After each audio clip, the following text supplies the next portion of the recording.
예수의 탄생은 인류의 역사에 있어서 창조 이래 가장 위대하고 가장 놀랍고 가장 신비한 사건입니다.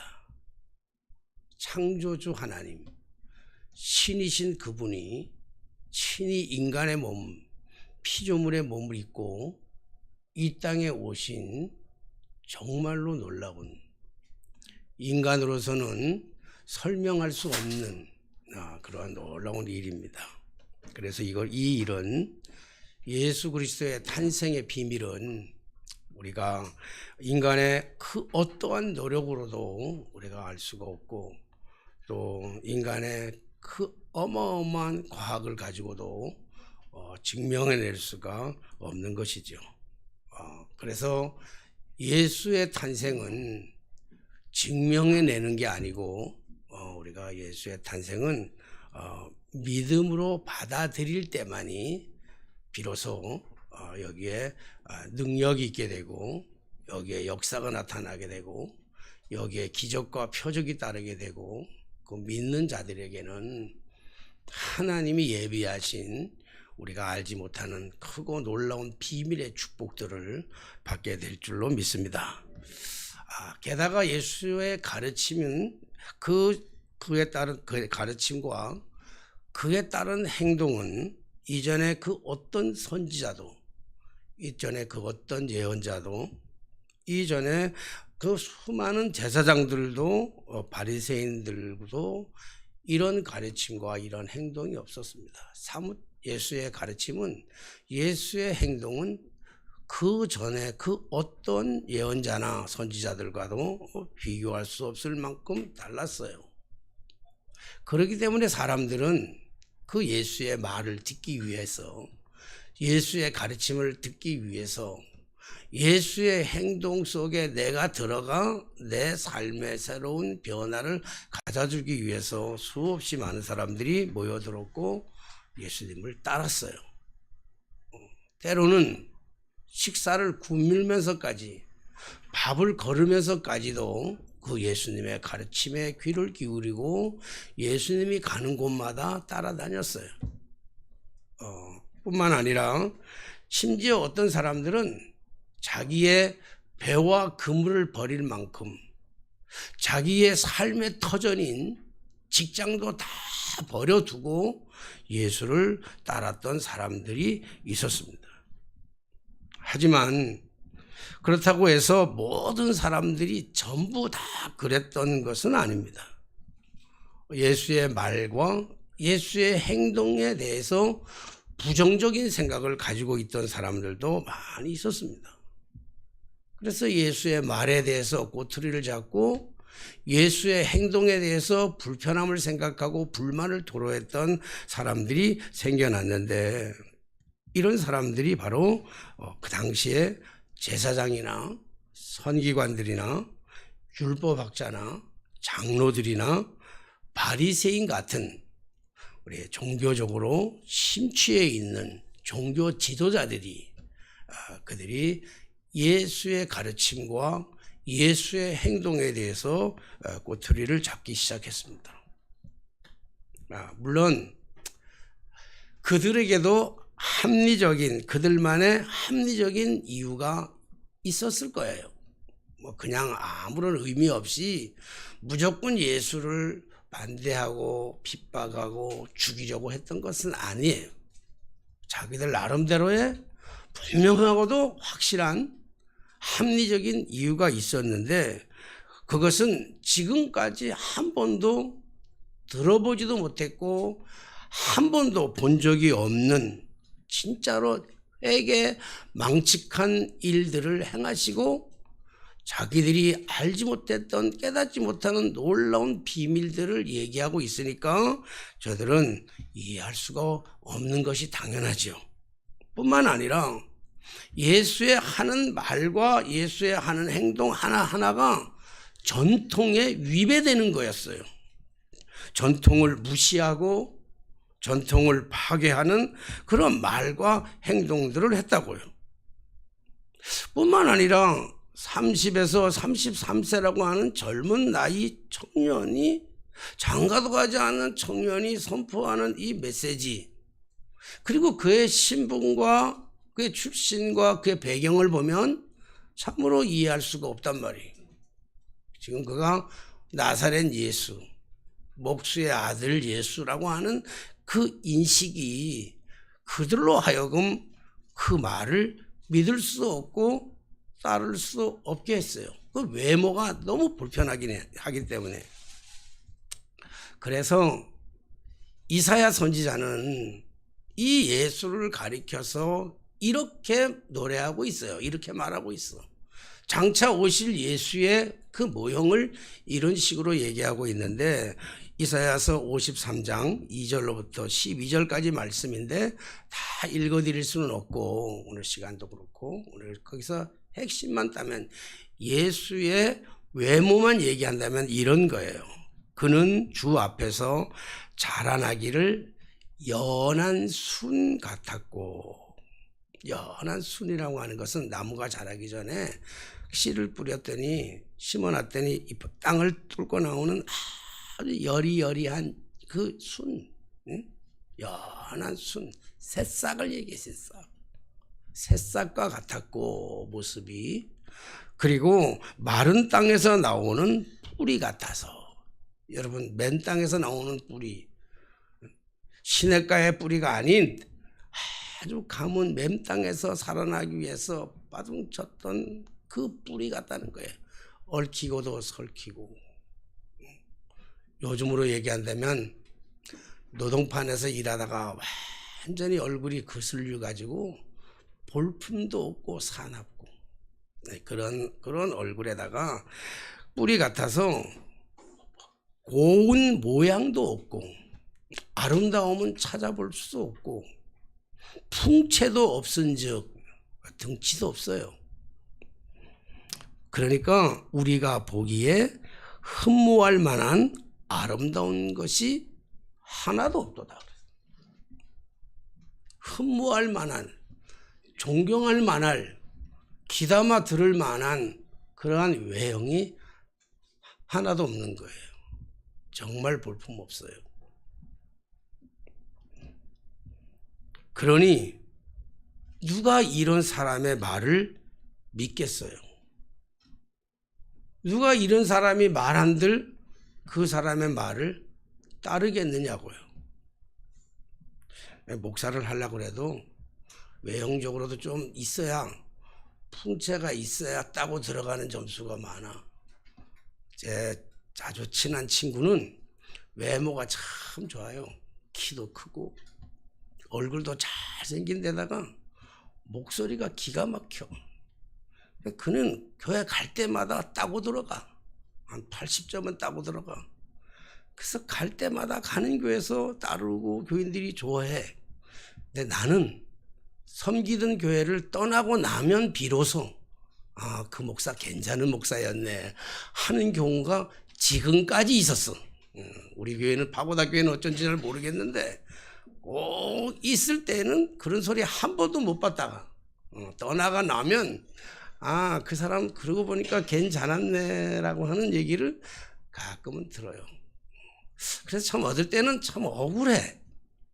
하나님, 나도 이 양 목회자로 만들었으면 좀 키도 한 1m 80 정도 되게 하고, 우리 목소리도 우리 최한영 목사님 정도는 되게 하고, 지식은 우리 김동명 목사처럼 하기도 하고, 머리 하얀 거 외에는 그 지식은 그 정도 하고, 이러면 좀 간지가 나지 않을까. 어떨 때는 혼자 스스로 생각할 때도 이런 경우도 참 많이 있어요. 그러니까 오늘 예수의 풍채는 이보다 훨씬 못했거든. 아마 나보다도 못했는지도 몰라요. 연한 순 같았고, 마른 땅에서 나온 나무 뿌리 같았고, 고운 모양도 없고 풍채도 없고, 그래서 우리의 보기에, 사람들이 보기에는 흠모할 만한 점이 한 군데도 없다는 거야. 한 군데도. 그러니까 당연히 오늘 서기관들이나 바리새인들이나 장로들이나 그래도 교회 물 좀 먹었다고 생각하는 사람들의 입장에서는 오늘 예수를 말에 경청하고 따르고 의지할 사람은 아무도 없었죠. 따르는 사람들은 어떤 사람들이라고 하면 세리나 창기 같은 사람들, 많은 사람들한테 손가락질 받는 사람들, 그리고 병든 사람들, 세상에 소외받은 사람들, 이런 사람들을 중심으로 해서 예수님 앞에 꾸역꾸역 몰려들었던 거예요.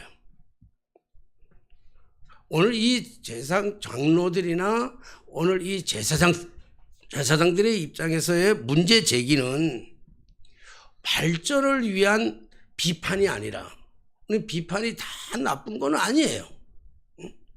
발전을 위한 비판이 없으면 발전이 할 수가 없어.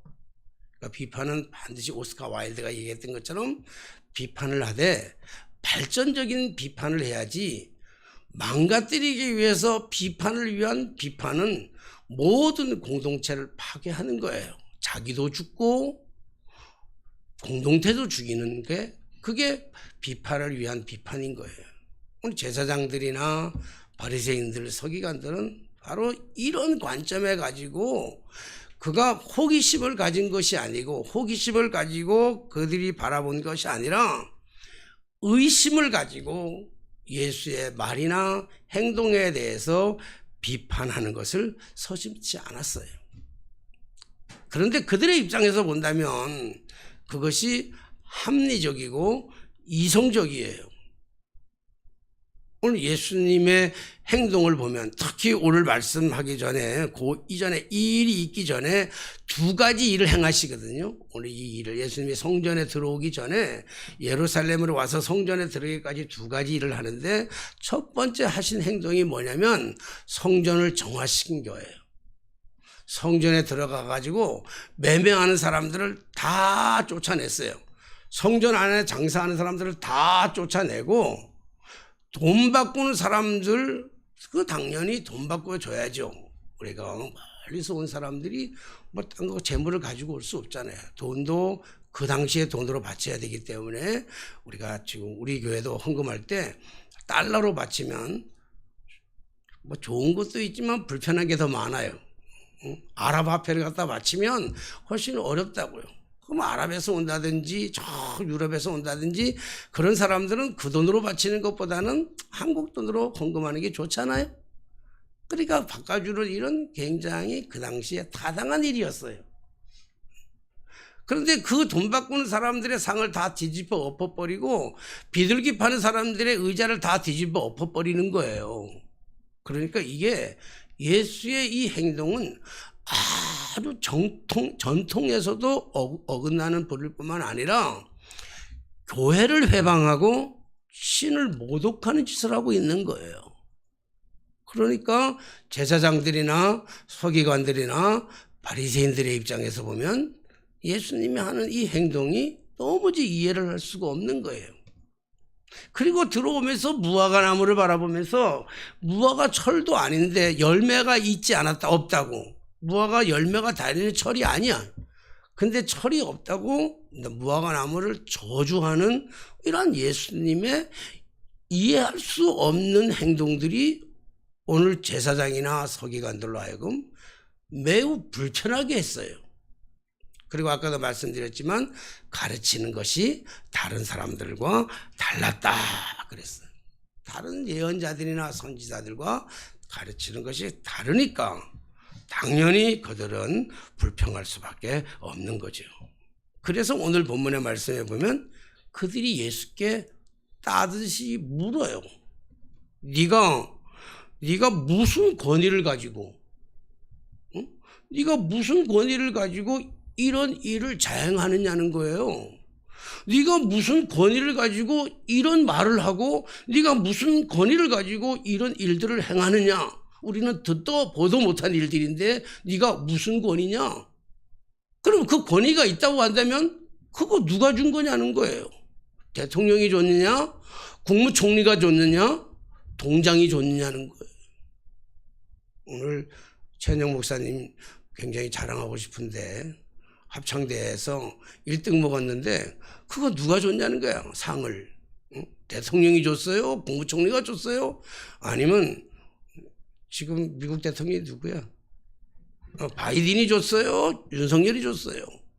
누가 줬냐는 거야. 누가 줬느냐 중요하잖아요. 그 중요한 게 누가 줬냐. 그 네가 가지고 있는 그 권위를, 네가 가지고 있는 그 권세가 도대체 누가 줬냔 말이야. 준 사람도 없는데, 아무도 준 사람이 없는데. 근데 니 지금 권위를 가지고 얘기하는데 그거 누가 줬냐 얘기해봐, 얘기해. 그리고 준 사람이 없다면 그럼 그 권세가 어디서부터 났느냐 이렇게 묻는 거예요. 예수님 앞에. 그 권위가 어디서부터 났느냐 이렇게 물어요. 그런데 예수님은 그들의 질문에 대한 답변으로 이렇게 여기서부터 왔다.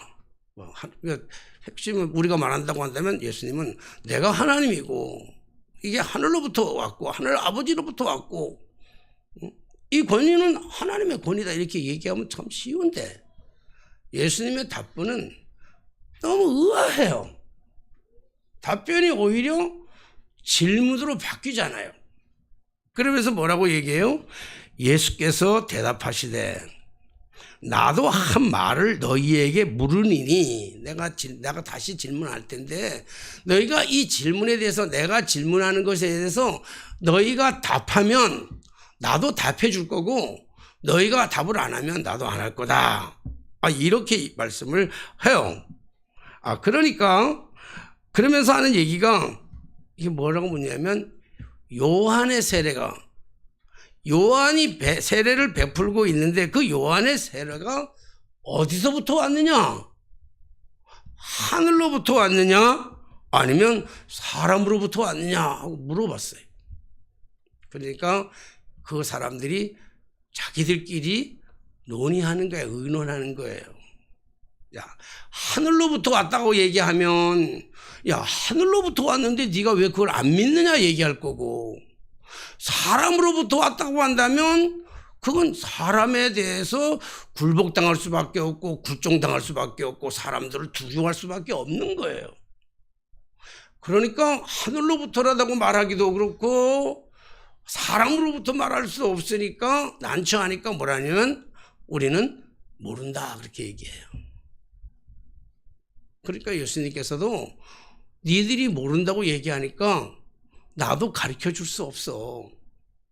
나도 말할 수가 없고 나도 모른다라고 얘기할 수밖에 없어. 이렇게 지금 예수님이 대답을 해 주는 거잖아요. 저는 오늘 이 말씀을 보면서 왜 예수님께서 좀 속 시원하게 확실하게 이게 어디서부터 왔으면 누구한테 받았다고 하는 얘기를 확실하게 얘기해 주면 참 좋았을 텐데 예수님이 이렇게 좀 찝찝하게 답변에 대해서 좀 애매모호하게 왜 이렇게 답변을 하셨을까 이런 생각을 제가 할 수가 없습니다. 그러면 왜 예수님께서 이랬을까? 오늘 예수님이 가지고 있는 이 권위는 영적 권위입니다. 우리 쉽게 말해서 그걸 영권이라고 그래요. 영권. 영적 권위입니다. 이 영권에 대해서 이 영적 권위에 대해서 이 제사장들이나 오늘 장로들은 한 번도 영권에 대해서 들어본 적이 없는 거예요. 한 번도 경험해 본 적이 없는 거예요.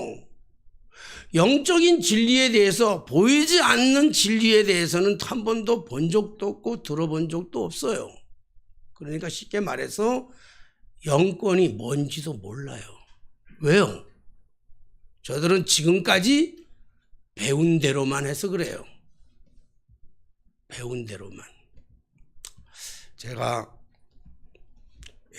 목회를 하기 전에 목회 나가기 앞서서 하나님 앞에 기도하는데 참 중요한 것 중에 하나가 뭐냐면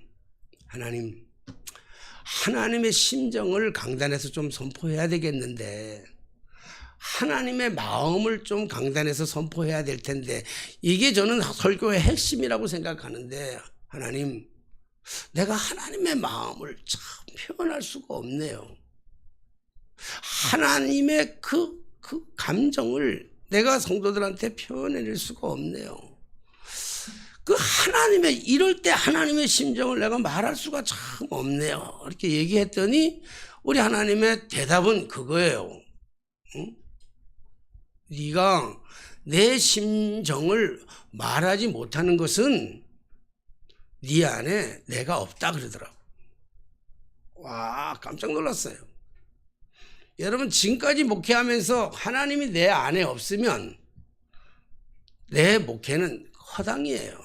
거짓이에요. 그렇잖아요? 그래서 하나님 앞에 몸부림치면서 물었어요. 그게 무슨 말씀입니까? 하나님이 없다고 하는 것이 내 안에. 그랬더니 너는 설교할 때마다 네가 배운 얘기만 하잖냐. 학교 선생님들한테 배운 얘기, 네가 책을 보면서 느낀 얘기, 선배들한테 들었던 얘기들만 가지고 네가 나열하지 않느냐. 네가 만났던 하나님, 내가 너를 찾아가서 너와 함께 대화하며 너에게 가르쳐준, 내가 직접 전해준 그 메시지, 살아있는 간증, 그거 얘기하는 거야. 그거, 그 속에 내 심정이 다 들어있어 그러더라고요. 뭡니까? 경험이에요. 무슨 경험요? 영적인 경험요. 다른 말로 얘기한다면 신비적 경험입니다.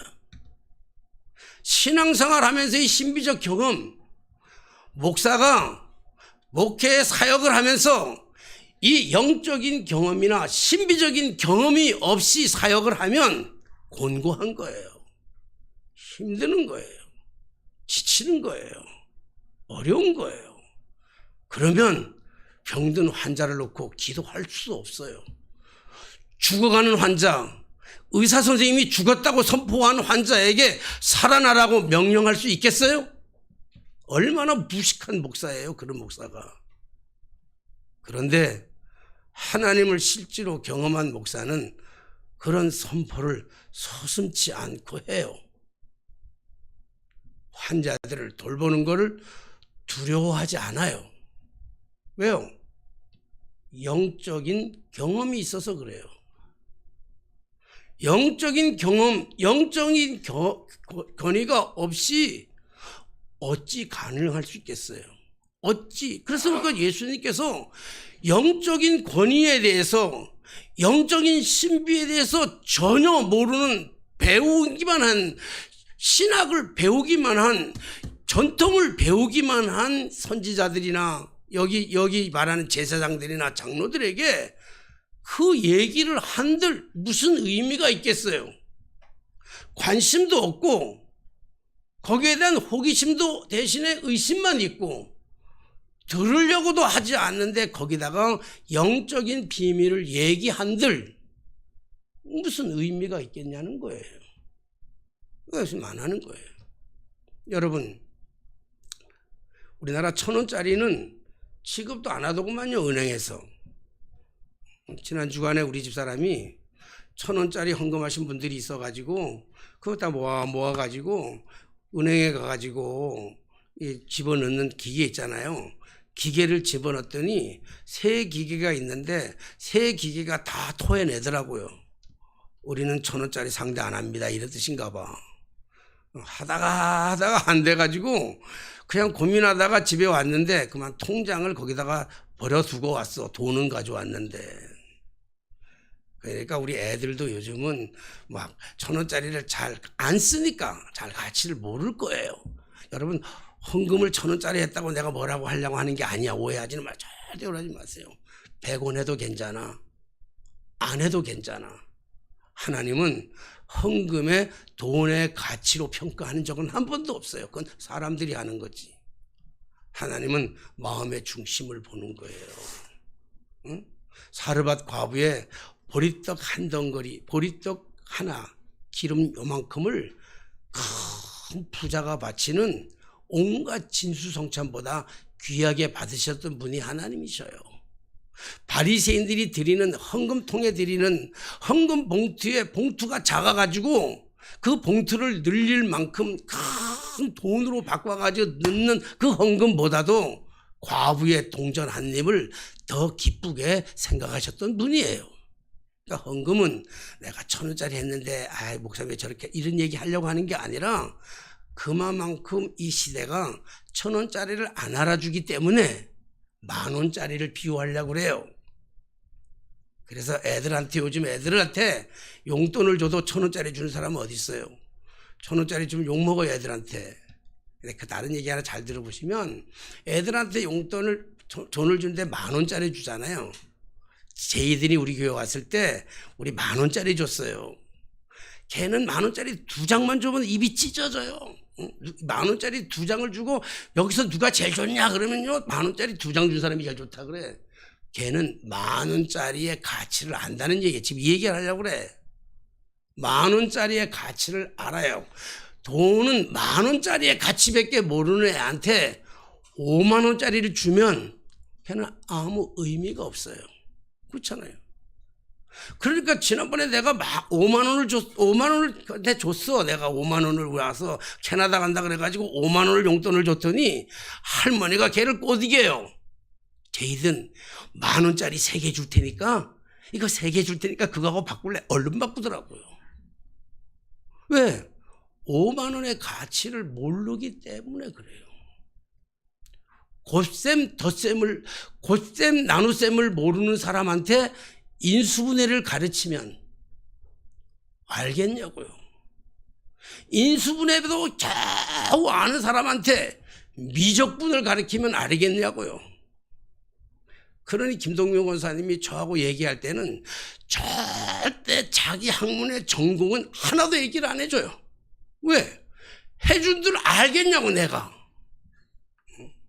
이게 뭐예요? 이게 영적인 비밀이에요.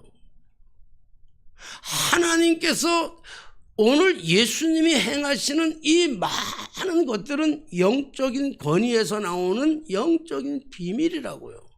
세상의 것들도 그런 게 있는데 하물며 영적인 비밀인들 없었겠느냐 말이에요. 오늘 그래서 우리가 잘 알고 있는 우리가 잘 알고 있고 일반 대중들이 알고 있는 것은 그 권위는 입법부에서 나오는 권위나 사법부에서 나오는 권위를 알아요. 가정에서도 권위가 있어요. 가정에서도 아버지의 권위가 있는 것이고 어머니의 권위가 있어요. 아내의 권위가 있고 남편의 권위가 있다고요. 학교에 가면 교사의 권위가 있는 거예요. 직장에 가면 직장 상사의 권위가 있어요. 이게 무너지니까 사회 전반에서 문제가 생겨나는 거예요. 가정에 부모의 권위가 상실된 지 이미 오래됐어요. 학교 교사의 권위가 상실된 지 너무 오래됐어요. 학생이 선생을 패도 선생은 맞고만 있어야 돼. 응? 사람이 누구를 칼로 찔러 죽여도 말리면 안 돼요. 말려서 잡다가 그 사람을 잡다가 살인하는 자를 잡다가 살인하는 자가 조금 다치면요 상해죄로 걸려 들어가는 거예요. 경찰의 권위도 없어졌어요. 권위가 없어요. 교회는 교회대로, 직장에는 직장대로, 학교는 학교대로, 사법부는 사법부대로 모든 권한이 주어졌어요. 그런데 그거는 우리가 다 알아요. 근데 일반 사람들이 전혀 알지 못하는 권위가 하나 더 있는데 그 권위가 바로 영적 권위라는 거예요. 왜 영권이라고 그러는 거예요? 그래서 여러분들이 저를 위해서 기도할 수 있는 기도의 내용 중에 빼뜨리지 말아야 되고 기도해야 될 것이 있다면 우리 담임 목사에게 영권을 달라고 기도해 주는 거예요. 잘 사는 건 누구나 다 똑같아요. 아무리 좋은 집이 100칸짜리 집 살아도 잠자는 건 방 한 칸에서 자는 거예요. 아웃아웃하는 그냥 있는 거야. 응? 멀리 갈 때 티코 타고 가나 벤츠 타고 가나 뭐 거의 거기서 거기에요. 그러니까 목회자는 잘 사는 걸 소망하는 게 아니야. 목회자에게 가장 중요한 게 있다고 한다면 그건 영권이에요. 영권. 영적인 권위라고요. 교회가 무엇으로 움직이나요? 세상적인 지혜를 가지고 움직이나요? 세상적인 권력을 가지고 교회를 움직이나요? 아니에요. 교회를 움직이는 것은 영권이에요. 근데 그것이 집에서도 자녀들이 아버지보다 영권이 더 세면, 영적인 권위가 있으면 아버지가 복종하게 되어 있어요. 이 복종은 굴욕당하는 것이 아니에요. 그러니까 먼저 믿은 자가 집안의 주축이 되는 거예요. 우리 이번에 다솔이가 이 결혼하면서 이제 처갓집 때 사람들을 쭉 찾아다녔나 봐. 휴가 동안에 딸 때 없으니까 휴가 동안에 쭉 찾아보면서 어제 다솔이하고 점심 먹고 이렇게 차 타고 왔다 갔다 하면서 하는 얘기가 그 얘기를 해요. 가보니까 우리 처갓집, 자기네 집 처갓집에 모든 거를 통솔하고 모든 것을 진행하고 모든 것을 관리하는 것이 그 집의 외삼촌이 하더래. 막내, 그것도 막내 외삼촌. 점띠 접는 막내 외삼촌이 모든 그 집안 대소사를 다 정리하더래요. 그러니까 우리 집사람이 옆에 됐다가 니네 아버지도 그러는데 나도 우리 집 처갓집에 가면 우리 집사람 막내예요. 응? 이남 몇 녀야? 이남 4녀나? 이남 5녀야? 이남 4녀야? 그런데 우리 사람이 거의 막내예요. 막내인데 모든 결정권은 다 나한테 있어. 뭐 때문에 그래요?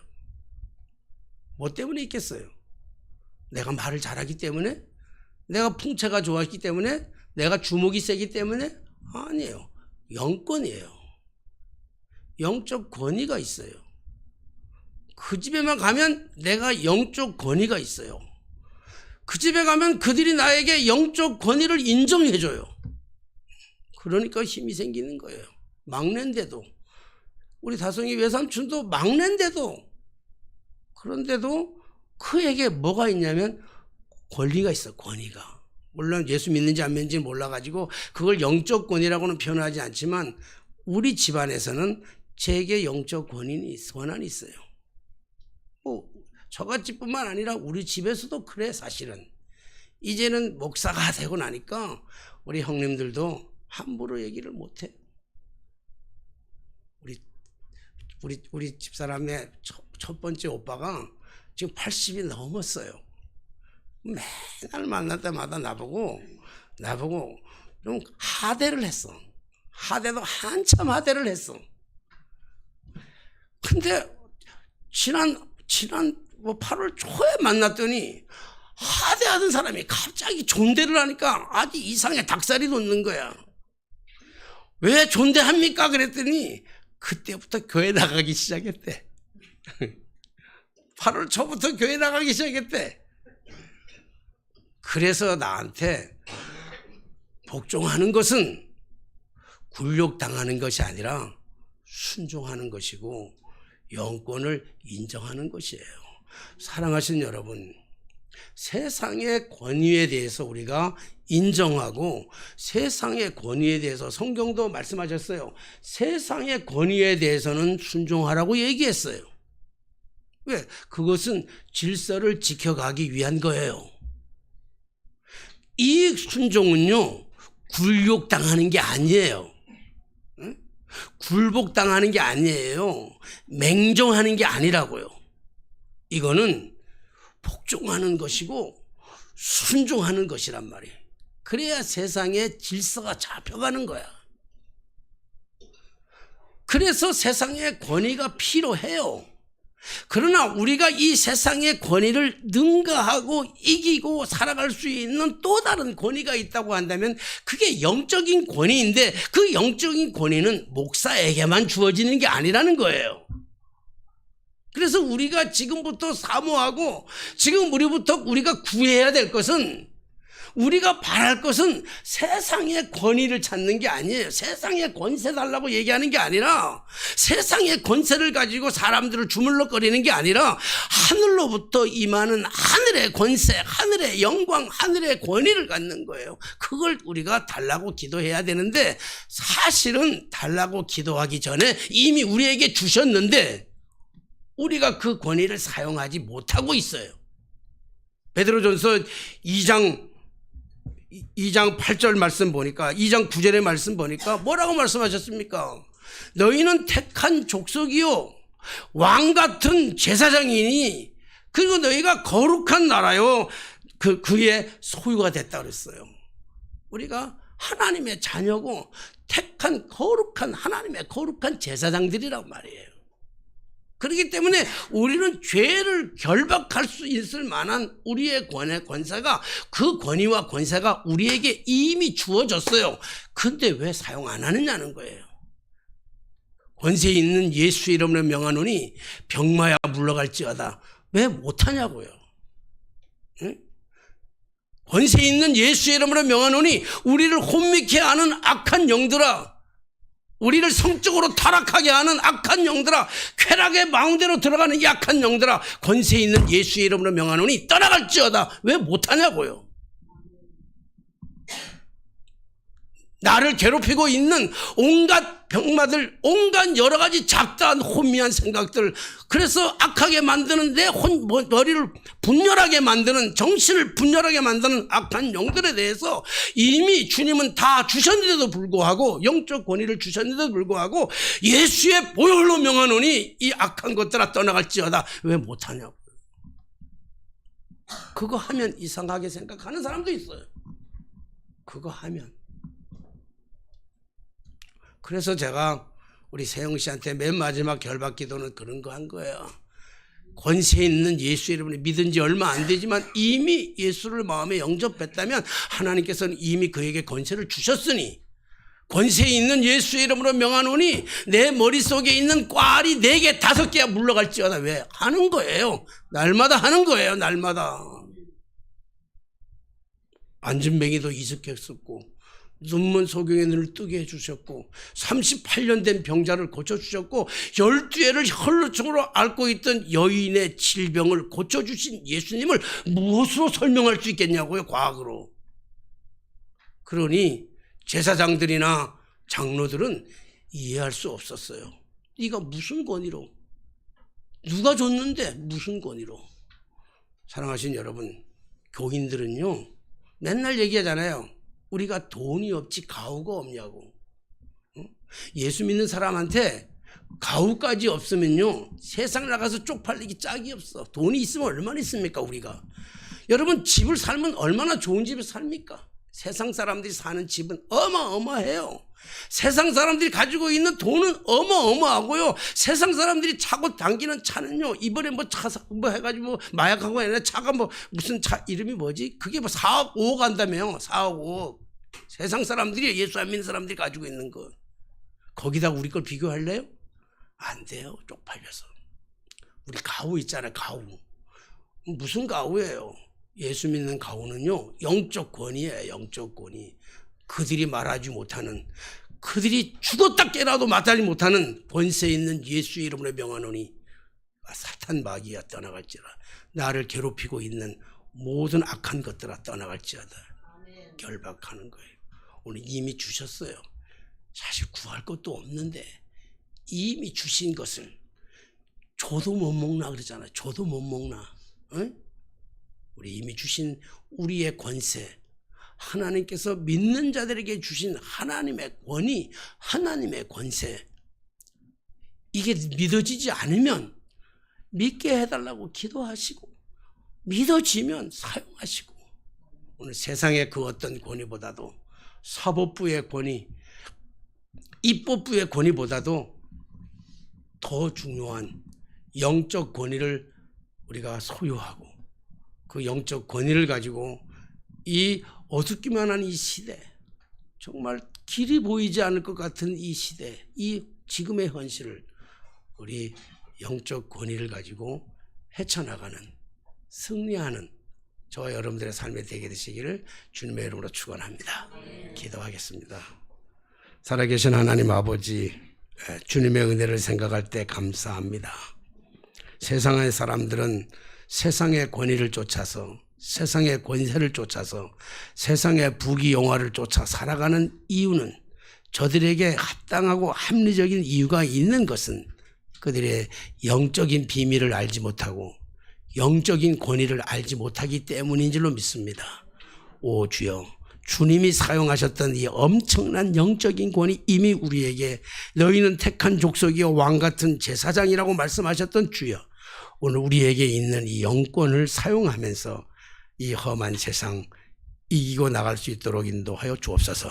오늘 이 시간 권세 있는 예수 이름으로 명하노니 우리 성도들을 괴롭히고 있는 모든 악한 영들아, 혼미한 영들아, 질병의 영들아, 오늘 예수의 이름을 듣고 그 주변에서 완전히 결박받고 떠나갈지어다. 그래서 오늘 주님 앞에 진정으로 회복의 역사, 기적의 역사, 감사의 역사, 찬양의 역사, 사랑의 마음이 회복되게 하여 주옵소서. 예수님의 이름으로 기도하옵나이다. 아멘. 찬송가